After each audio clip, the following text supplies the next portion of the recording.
It's gonna be my second live stream. I haven't made a live stream since yesterday, obviously. Um, I'm not really too sure what this live stream is gonna be about. I think what I'm gonna call this is theory crafting. Okay, that's usually one of my favorite things to do, is to theory craft, if you will. And in this live stream, we're gonna go ahead and theory craft optimization, right? I speak about this a lot. Optimization, all these things. And I guess what I'm gonna kind of do here is I'm gonna go over kind of my current mind state at the moment, and then maybe how you can either learn from it or you can disagree with it, whatever it may be. And the first thing I want to talk about is systems versus non-system thinking. Okay, so more or less, guys, I have done what I call a no-system thinking methodology, if you want to call it a methodology, for maybe about a year. So what is the difference between system-based thinking versus non-system-based thinking, right? And it's an intriguing idea. And I pretty much have gone on both ends of the spectrum. I've done a ridiculous amount of discipline, and then now I'm undisciplined as heck, whatever it is you want to call that, right? And I've gone on both ends of the spectrum. And I can kind of see the pros and the cons of both sides, if that makes sense, okay? So the main thing I've observed, between system-based thinking versus non-system-based thinking and living, right, is that since I wake up in the morning, guys, I have no morning routine. I wake up whenever the hell I want. I just do whatever I want, pretty much, guys. I don't really have a specific purpose or goal or action. I just do stuff, okay? Whereas for the last 4 or 5 years, I've done to-do lists, Pomodoro timers, and I'm probably just gonna go back to that method. But I think there's value in understanding both of these methodologies, okay? I pretty much lived like what I would describe as a go-with-the-flow kind of guy for about a year, okay? And, I've dealt with both personality types. I've dealt with people who talk about going with the flow, going with the vibe with how people how people are, right? Like, you'll meet people like this. They say, "Oh, go with the flow, go with the vibe, go with whatever they tell you," right? And since I've gone on both ends of the spectrum, what I've realized, right, is that there are pros and cons to both, right? You can go with the flow, have no definite goal, no definite purpose. You do as you please, you do as you may. And in this context, right, pretty much for the last year, I haven't really cared about much of anything, right? I've had these aspirations. Here, guys, make sure to limit unproductive comments or I will shut down the comment section. Okay. So anyways, so long story short, right, one of the things that I've learned, right, is that there is a benefit to being able to go with the flow, right? Now, what does it mean to go with the flow? It means that when you wake up, you have no routine, you have no definite end, definite purpose. You live it as you may, you have no expectations, you just take the present moment as it presents itself, right? Is there any benefit to it? Yes, you're rather carefree, you just kind of do what you will, you don't measure your day, you don't care particularly about societal standards of success, okay? In this sense, it's nice, right? I don't really care too much about what people are doing. I'm not paying attention to the news. I'm not paying attention to the influencers. I don't care about Hamza. I don't care about Ty Lopez. Don't care about Elliot Hulse. I don't care about Andrew Tate. I don't care about any of them, right? I tune it out, and I'm just like, I don't care, right? So now, the reason why I think this is beneficial, though, is because what it does is it allows you to cultivate a unique way of thinking, okay? I think for a lot of people who want to live, an optimized life, whatever, in this case, we'll call this the best life we can live, right? With the information and time given to us, then in this context, we need to develop our own belief systems that are unique to us, okay? And I call this the information problem. Okay, the information problem is simply this: whatever perspectives people share with us will typically have a mismatch with our own cognitive mental firmware. If that's the case, if there is a mismatch between our cognitive mental firmware relative to the implementation period, then what's going to tend to occur is you're going to get suboptimal results. And we've seen this time and time again, right? You have your uncle that gives you advice, but it doesn't work exactly as he describes, right? But then there can be counter cases to this. So I'm not saying this is an absolute, but in the given circumstance, I think that going with the flow, having no expectations, not caring about what society expects of you, not giving a damn about like what your wife expects of you, and just doing what you authentically want to do, I think there is some value in this, because what it will allow you to do is, what is your bare minimum when there's no pressure on you? What do you want to do when nobody's pressuring you? There's no societal standards. There's no like influencers. There's no propaganda. You're not worried about anything. You're simply focused on you as a person. In this sense, it's very freeing. Great, because it's going to allow you to have thoughts and perspectives that is disconnected from the internet. Okay, it's really hard nowadays to have unique thoughts anymore, which is why I don't, even for myself, I've thought about just stop making YouTube videos, because I don't really want to share all my thoughts with the world. You know, there's actually a downside to sharing all your thoughts, right? So, you know, and there's actually value in having a unique perspective in this world if you know how to use that perspective. Okay. And, you know, so that's kind of what I've observed with this go with the flow type of mentality I've had for like the last year, you know, from going from this very disciplined, rigid mentality to this non-rigid, non-expectation type of mentality. Okay. I'm trying to think if there's any other benefits to it. You know, honestly, other than that, I really can't speak of any other intrinsic benefits, if you will. You know, I tended to just go through the day. I do the day as I please. I do what interests me. If it doesn't interest me, I don't do it. And that's pretty much it, guys. Like, I don't particularly care what the boss thinks. I don't really care if I'm liked or whatever that is. All I'm concerned about is like, what do I authentically want to do in the day? If I feel like doing a run, I don't schedule, oh, I have to do a run right now. I just do it because I want to do a run. And if I don't want to do it, I don't do it anymore. Okay? If I don't feel like doing something, I don't fucking do it. I don't do it. Okay? And it literally contradicts the premise of having a structured systemized, optimized setup that will lead to an optimized life, right? Totally contradicts everything I've been saying for X number of years. But, you know, there is a reverse corollary to this, right? There is this notion that there is a period by which you're constantly forcing yourself to do things you don't want to do. And there's actually the oppositional thought, which I've often wondered, is there a negative to not doing things when you don't feel like it? So now what I've done is I've taken my own thought and I've inverted it in on itself. Now the new thought is, what if there is no value in working without motivation? What if working with motivation is the only way of being productive, right? So now what I'm doing is I'm challenging the dogmatic thinking of success influencers, right?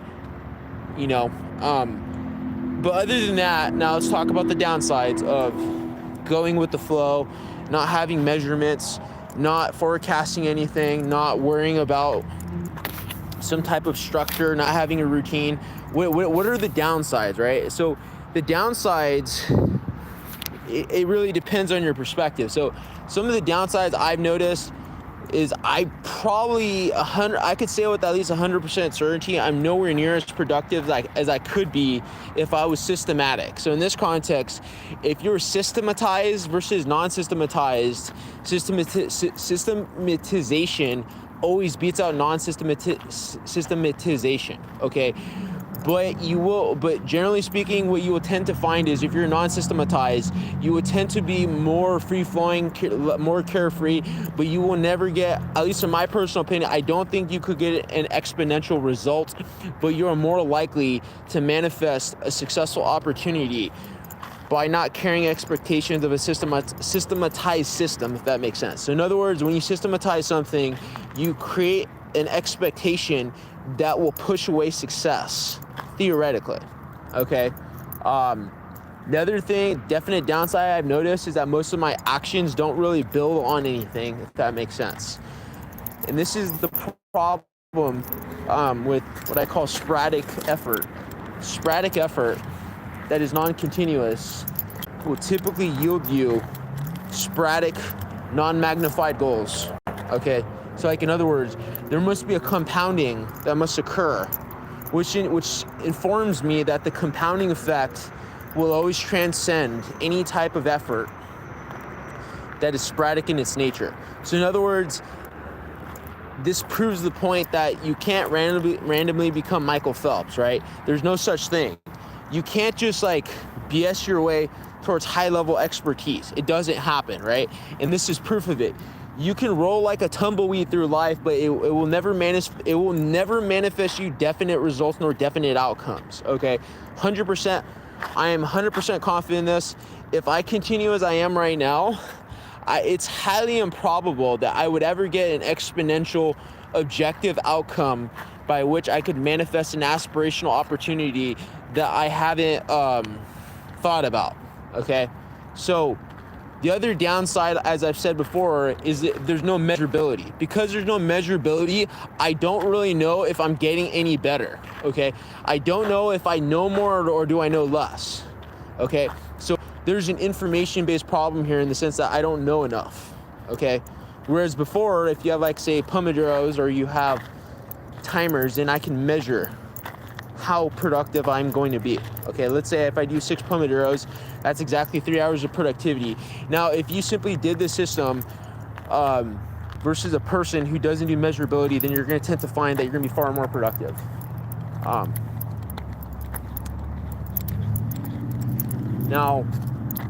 Now that we went over this difference, we talked about measurability, we talked about the problem by which if you go with the flow, you have no measurability. If you go with the flow, you would tend to be more authentically manifest things in your reality. You would tend to be more carefree, and you would tend to have more original, intuitive thinking that is not of the masses. But in the reverse corollary case, what you will tend to find is that there's no measurability, there's no consistency, and there's no stickiness, and there's no structure to this go with the flow mentality.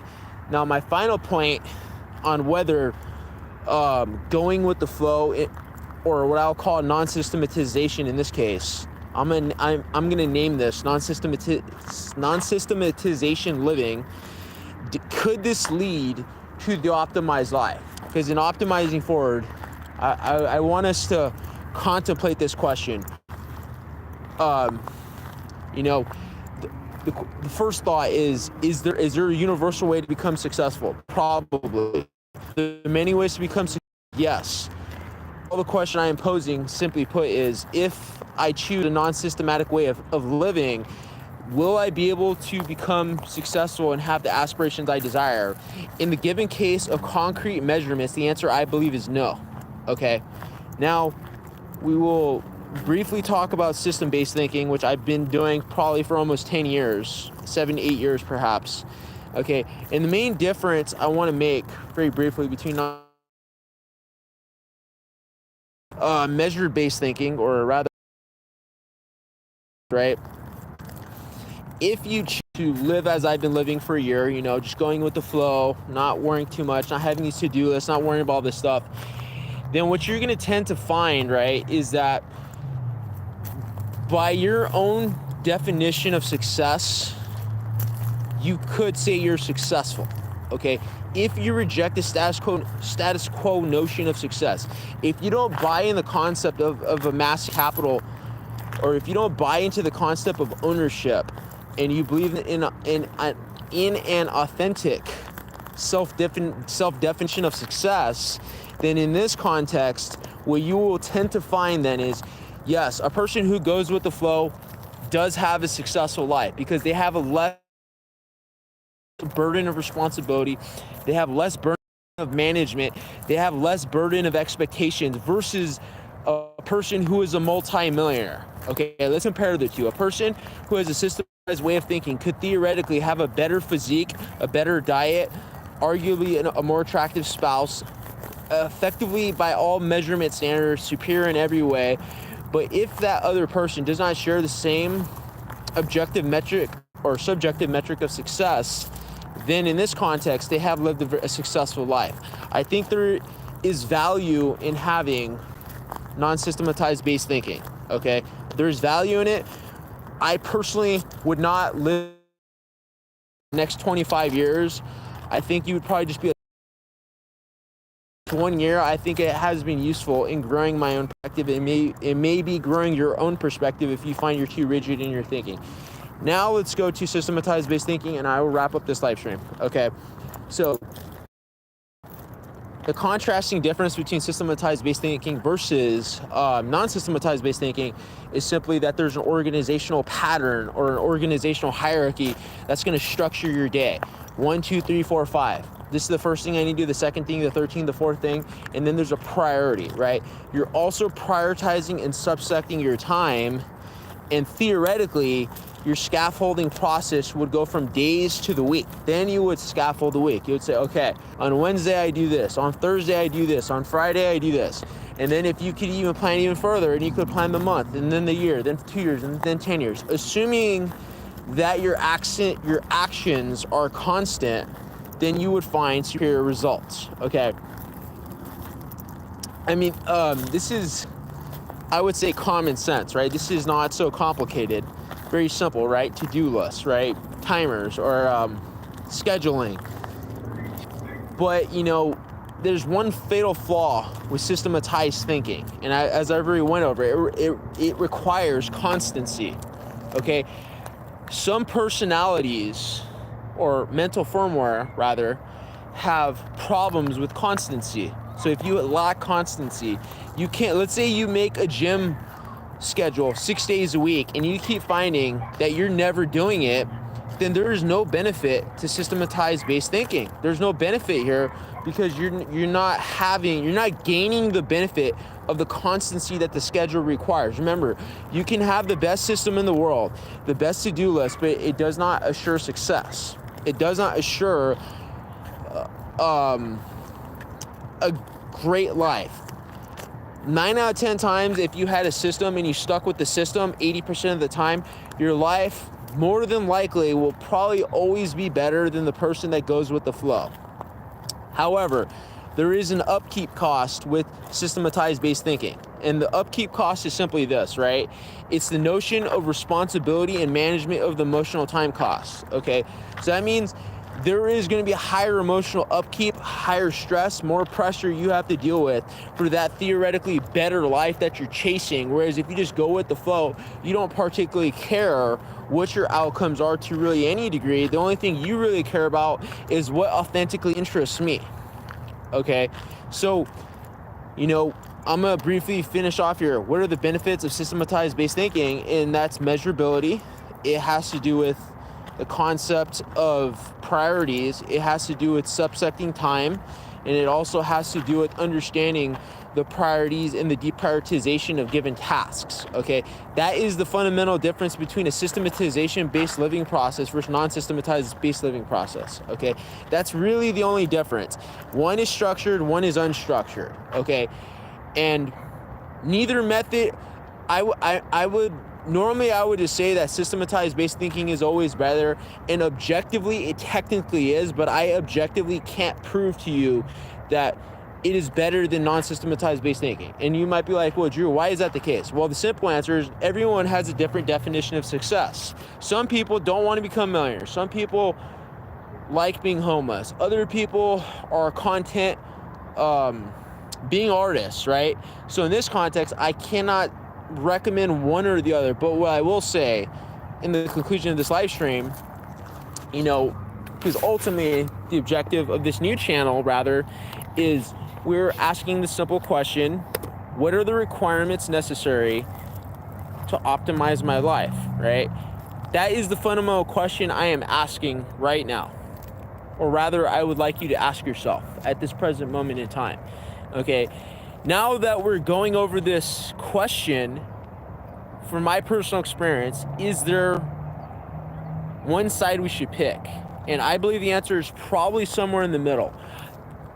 The probable answer, if I was to give one, is that I think probably 75% of the time, systematized based thinking or systematized organizational living structures is the general preference for attaining aspirational ends. Once you have attained that given aspirational end, then you would then transition to a more of a go with the flow mentality in the moment, so by which you can get the benefit of both sides of the given structure, okay? Because there are moments where it pays to be ridiculously rigid and disciplined, and other moments where it's very useful to go with the flow, okay? So what I am preaching in this live stream, if I was a preacher, which I'm not, is adaptability. I want to be adaptable in both parts of my thought process. I would like to be the type of person that can implement a rigid structure of 6 months. So this is what I think is the new dynamic thought, rather, is to be the person that can adhere to a year-long schedule without fail, and at the drop of a hat, you have the capability of letting it all go, letting your entire structure that you built burn to the ground, and rebuild it all over again whenever you want to. Like, in other words, I'll give you a good example. Let's say you were accustomed to becoming rich, and then you told your wife, you're like, well, honey, I want to be homeless for 3 months just for the fun of it. And you got rid of all these responsibilities, and for the next 3 months, you stayed a homeless person, whatever. You know, you lived on the street, and you, for whatever reason, enjoyed this process of living on the street. And then, for whatever reason, on the end of the 90-day, you're like, it's time to reactivate that other part of myself that can, you know, do all these things. And then all of a sudden, the next day, you were living in your box, and you started building 2 boxes on top of the other box. The box became a business, and then you started networking. So this is what I'm preaching right now. Dynamically being able to shift between both modality thought process at the same time. Okay, I'll give you one final example of this. I want you to think about the difference between being nice versus being like very intense, right? Or rather, very harsh, right? It is often said that the individual who is most successful is the one that can exercise both ends of your personality. So at one moment you can be nice, but the other moment you can be incredibly harsh, and you can go back and forth. You can swap the hats whenever necessary. I believe this is a fundamental component to living a very successful life. I believe it will make you the most adaptable of all individuals, and it also will allow you to have a high degree of acceptance, right? That's one of the things I've noticed in many people. We have a high degree of unacceptance, of not being able to accept things that require fast levels of change, okay? So have this acceptance, have this ability to entertain things you don't entertain, or things that you don't allow. Allow things that are allowable, and then allow the things that are not allowable, okay? Because right now, I think there is a lot of black and white thinking in the world, you know? Another final example might be hedonistic thinking versus machoistic thinking, right? And a hedonist has the notion that pleasure is the means and the ends of life, rather than a machoist thinker who has the intrinsic thought process that pain and challenge are the way of, you know, the best way of life, right? Now the answer is that there is no answer, but there's a preferential average of the answer, and then that is probably that, more than likely, it's probably a bit of both, right? There's some periods where you pursue some enjoyable objectives that are make your life worth living, and then there are other moments by which I can, you know, be like David Goggins or whatever when necessary, but then I have the capability of turning it off. and then I could turn it on again. That is basically what I want you to learn. If you could take away from that video, have the ability to be non-system based and then system based all over again. Be able to go back and forth between the two.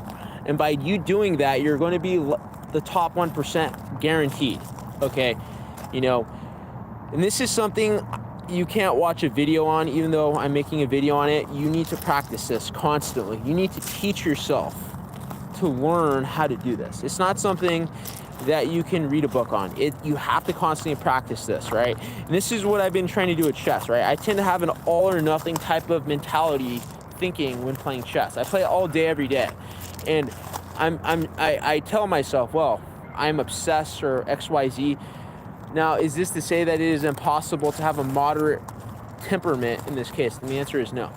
Okay, so yeah, guys, this is all I have for optimizing for today. Tell me what you think of this live stream. Please like, comment, subscribe, share. That's all I have for you. Thank you.